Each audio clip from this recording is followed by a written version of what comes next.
Bonjour mes chers élèves, vous qui êtes assis devant vos petits écrans et qui sont en train de nous suivre dans l'exercice des cours à distance. Bonjour mes chers parents,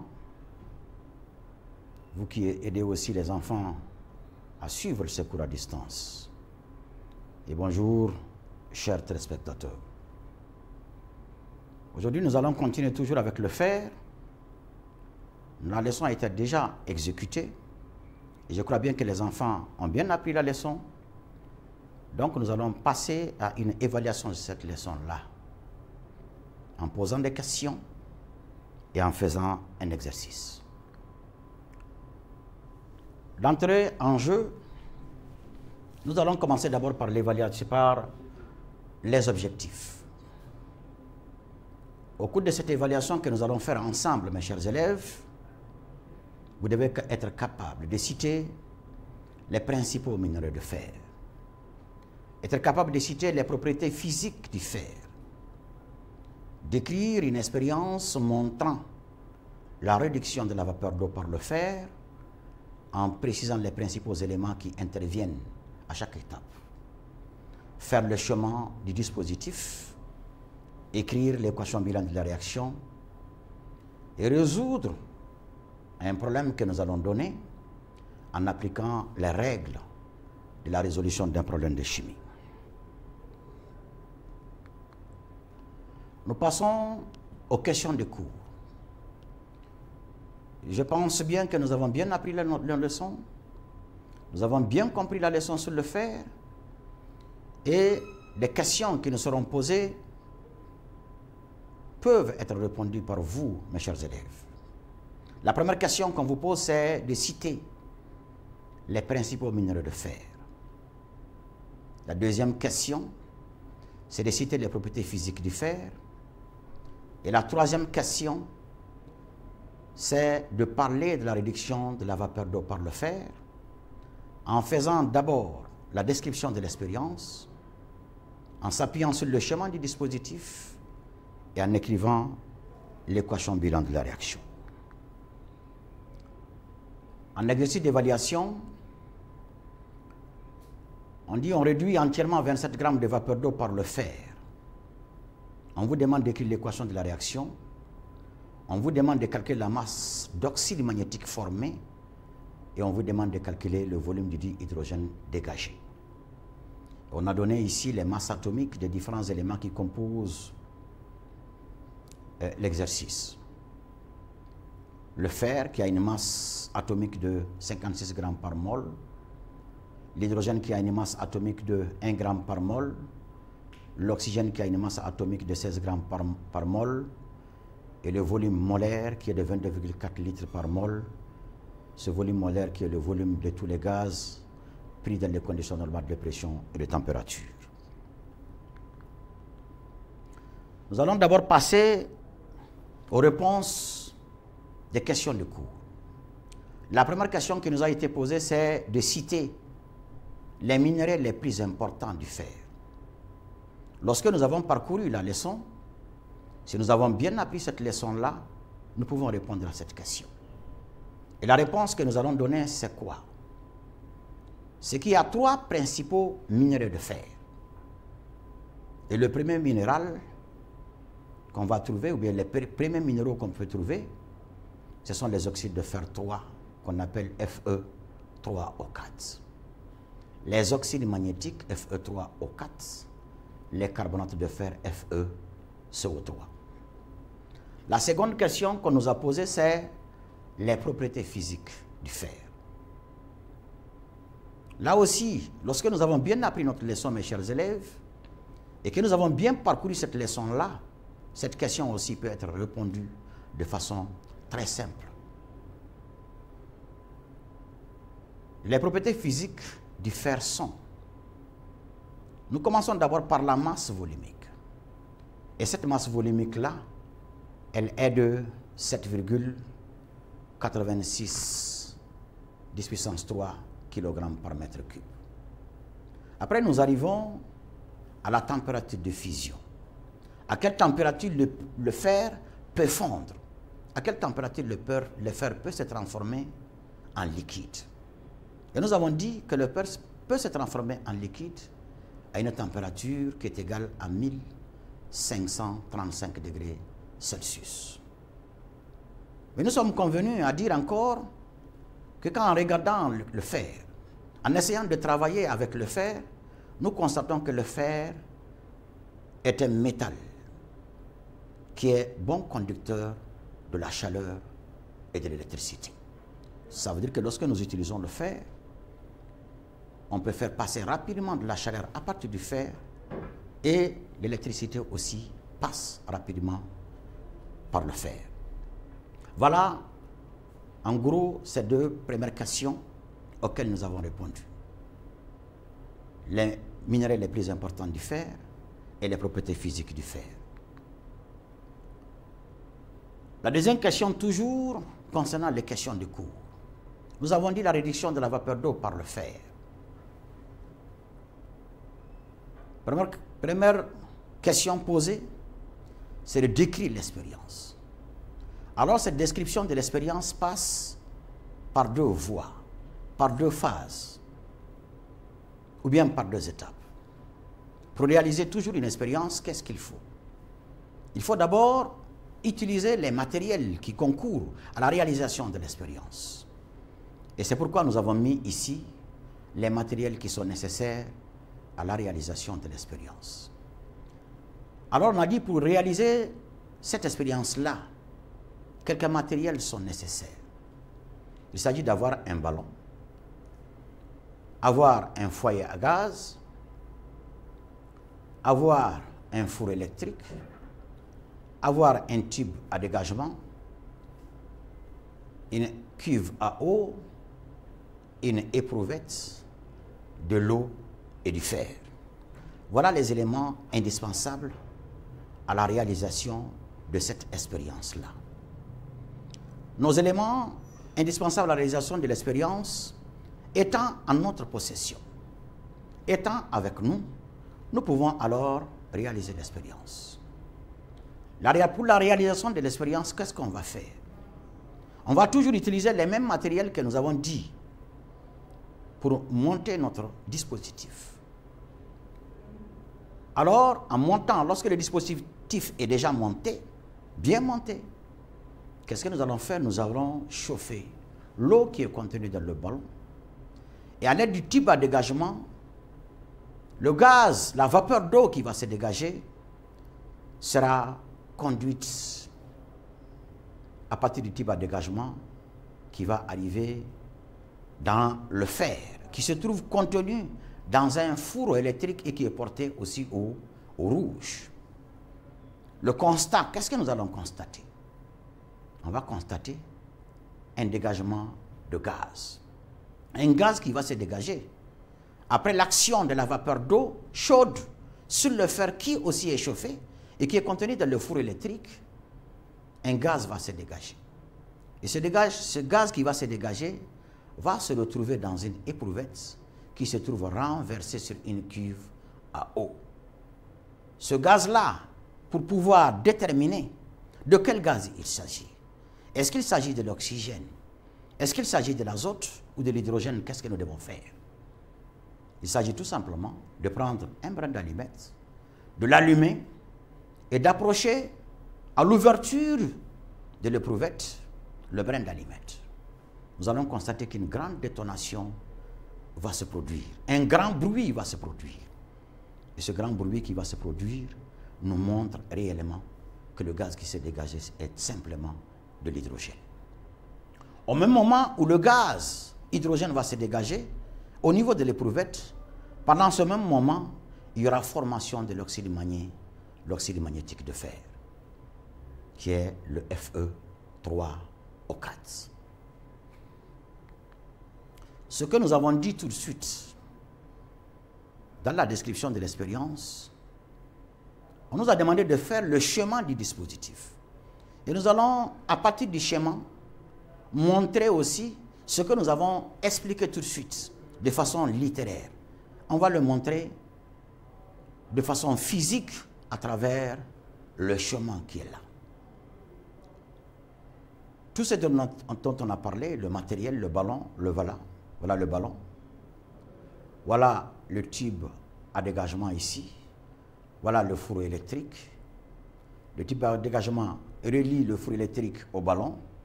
Et ici, nous avons la cuve qui contient de l'eau sur laquelle est renversée l'éprouvette, une éprouvette gratuite. Alors, qu'est-ce qu'on va faire? On va chauffer ici le ballon à l'aide d'un foyer à gaz. Il y a de l'eau qui se trouve dans le ballon. L'eau, lorsqu'elle va commencer à bouillir, ça veut dire que la température va atteindre 100 degrés, l'eau va commencer à bouillir et de la vapeur d'eau va commencer à se dégager. Et à partir du type à dégagement ici, la vapeur de l'eau va passer dans le four électrique dans lequel se trouve du fer, qui lui aussi est porté au rouge à partir du four électrique.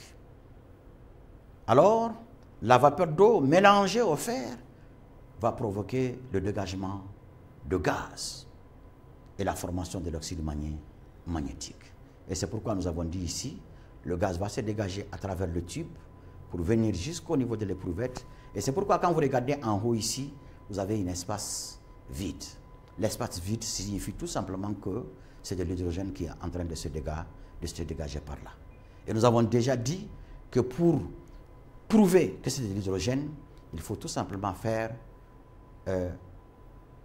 apparaître au niveau de l'ouverture, lorsqu'on va enlever l'éprouvette, on met à l'ouverture un brin d'allumette et le brin d'allumette allumé va produire un bruit. Cela veut dire que c'est de l'hydrogène qui s'est dégagé. Voilà ici, mes chers élèves, l'illustration de tout ce que nous avons dit un peu plus haut pour montrer que ce que nous avons dit un peu plus haut est ici dans le chemin et c'est le chemin qui le montre visiblement et de façon très claire. On nous a demandé l'équation bilan de la réaction. Nous avons dit dans notre exposé que l'action de la vapeur d'eau sur le fer va produire un dégagement d'hydrogène qui va se dégager ici. Mais nous avons dit aussi qu'il y a la formation de l'oxyde magnétique. Tout cela est résumé par une équation.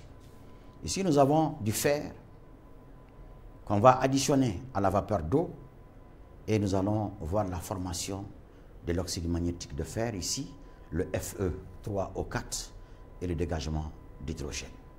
En équilibrant notre équation, nous avons 3Fe plus 4H2O va nous donner Fe3O4 plus 4H2O. Voilà en fait résumé les questions du cours auxquelles nous avons répondu. On va passer maintenant à l'exercice d'application. Notre exercice d'application, nous avons dit que c'est l'action de l'eau sur la vapeur d'eau. Et dans l'exercice, en lisant très bien, on avait dit qu'on a pris 27 grammes de vapeur d'eau auquel on a ajouté le fer. Et dans cet exercice-là, pour résoudre l'exercice, on a dit qu'il faut se baser sur le principe de la résolution d'un exercice de chimie. D'un problème de chimie, on peut le dire. Et qu'est-ce que cela dit? Cela dit que pour résoudre un problème de chimie, il faut d'abord lire l'exercice. Et en haut, nous avons déjà lu l'exercice. Et nous avons déjà compris l'exercice. Les corps qui vont réagir les uns sur les autres ici, c'est deux corps. Il s'agit de l'eau d'abord. Il s'agit de l'eau et le fer. Ce sont les deux premiers éléments que nous appelons les réactifs. L'eau va réagir sur le fer et il y aura formation de l'oxyde magnétique et de la vapeur d'eau, comme nous avons vu déjà avec la leçon. L'équilibration nous donne 4H2O plus 3Fe qui nous donne Fe3O4 plus 4H2 qui va se dégager comme c'est un gaz. La résolution du problème de chimie nous dit qu'il faut d'abord écrire l'équation. Et nous avons écrit l'équation. En regardant l'équation, nous avons des coefficients. Au niveau de l'eau, nous avons 4 H2O. 4 est un coefficient, ça nous donne 4 moles. 4 moles. Au niveau du fer, nous avons 3. Ça nous donne 3 moles. Au niveau du Fe3, il n'y a pas de coefficient. S'il n'y a pas de coefficient, ça veut dire qu'ici, le coefficient, c'est 1. Et au niveau de H2, nous avons 4, donc 4 moles. La deuxième étape, c'est quoi? C'est d'écrire la relation stéchiométrique. La relation stéchiométrique nous dit qu'il faut prendre chaque nombre de moles suivant notre équation et que chaque nombre de moles doit être divisé par le coefficient. Et c'est pourquoi nous avons ici N de H2O sur 4 doit être égal à N de Fe sur 3, qui doit être égal à N de Fe3 au 4 sur 1 et qui doit être égal à N de H2 sur 4. Alors, en continuant, les 27 grammes, quand on les regarde de l'exercice, ils appartiennent à quoi? Ils appartiennent à la vapeur d'eau. Et la vapeur d'eau a quel caractère? C'est un corps composé. Et parce que c'est un corps composé, qu'est-ce que nous devons faire? Parce que dans la lecture, c'est l'eau qui a sa masse dans l'exercice. Donc, c'est son nombre de moles qui doit être calculé en première position. Mais il s'agit de déterminer le caractère même du corps. Est-ce que le corps est un corps simple ou un corps composé? Et ici, nous avons un corps composé qui est l'eau. H2O, c'est un corps composé. C'est pourquoi nous avons d'abord calculé sa masse molaire.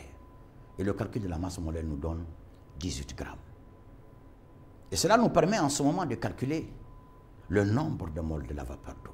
Et pourquoi nous calculons le nombre de moles de vapeur d'eau? Parce que seulement c'est l'eau qui a sa masse dans notre exercice. La formule nous dit que pour calculer le nombre de moles d'eau, qu'est-ce qu'il faut prendre? Le nombre de moles de l'eau est égal à la masse de l'eau dans l'exercice divisé par la masse molaire. Ce qui nous donne les 27 grammes qui sont contenus dans l'exercice divisé par la masse moléculaire que nous venons de calculer plus tôt, et cela nous donne 1,5 moles. Dans l'exercice, qu'est-ce qu'on nous a dit? La première question nous demande de calculer la masse de l'oxyde magnétique. Et l'oxyde magnétique aussi, quand on le voit, son caractère, il est quoi? Il est un corps composé. Et là aussi, la masse ne peut pas être calculée directement. Il faut aussi calculer ici la masse molaire de l'oxyde magnétique.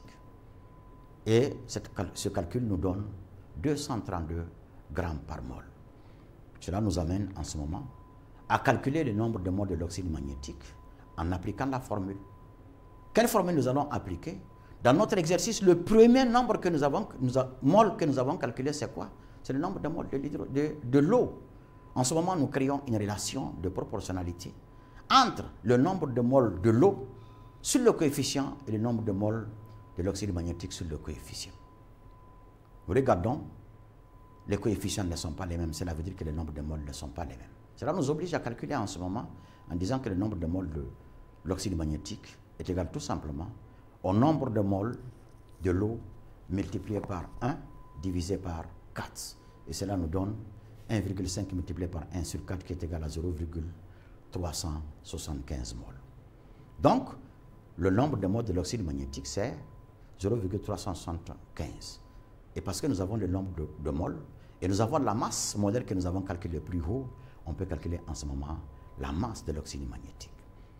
La formule nous dit que pour calculer la masse de l'oxyde magnétique, il faut prendre le nombre de moles que nous avons déjà calculé multiplié par la masse molaire que nous avons aussi calculée. Cela veut dire que nous aurons 0,375 multiplié par 232 qui va nous donner 87 grammes, qui sera la masse de l'oxyde magnétique dans cet exercice-là. La dernière question qu'on nous a posée, c'est de calculer quoi? Le volume du dihydrogène dégagé. Alors, toujours quand on nous demande de calculer une masse et un volume, nous avons une question à nous poser. La question qu'on doit se poser, c'est quoi? Est-ce que nous connaissons le nombre de moles de ce qu'on nous demande de calculer? Ici, on ne connaît pas le nombre de moles du dihydrogène dégagé. Et c'est pourquoi nous avons calculé ici le nombre de moles du dihydrogène dégagé en créant une relation de proportionnalité encore entre le nombre de moles de l'eau que nous avons calculé plus haut et le nombre de moles de dihydrogène que nous voulons calculer. En faisant le rapport, nous voyons ici que les deux coefficients sont les mêmes.